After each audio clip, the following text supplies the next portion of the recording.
She should have been dead. Her body was colder than the ice we found her in.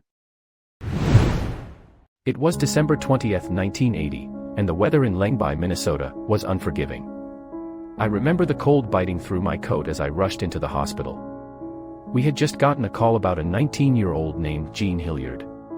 She'd been found lying in the snow, completely frozen. It sounded like something out of a nightmare. Jean had crashed her car the night before, and with temperatures at 25 degrees below zero, she was left fighting the cold. When she was brought into the ER, she was like a human popsicle. Nurse Dorothy Killian said it best, she felt like ice. Her face was so pale, and her heartbeat was almost non-existent. It was a death rhythm. I had never seen anything like it. We knew we were facing a severe case. Frostbite had turned her limbs into ice blocks, and her core temperature was dangerously low. It was clear that if her organs started to fail, there would be nothing we could do.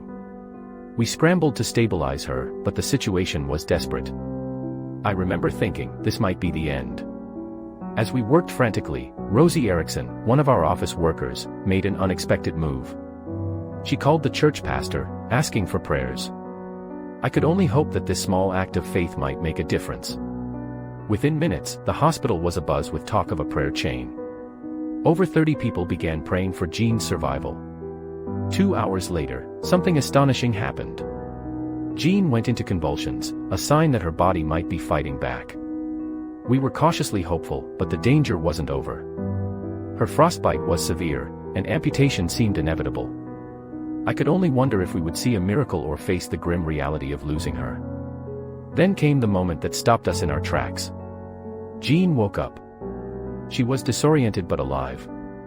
I watched in disbelief as her legs, previously blackened with frostbite, began to show signs of recovery.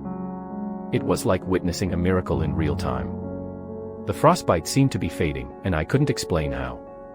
Jean's recovery was nothing short of extraordinary. After 49 days in the hospital, she walked out with just a few minor scars. It defied everything we knew about frostbite. Seeing her leave, I realized that sometimes, even in the darkest moments, the human spirit and a little bit of hope can bring about miracles.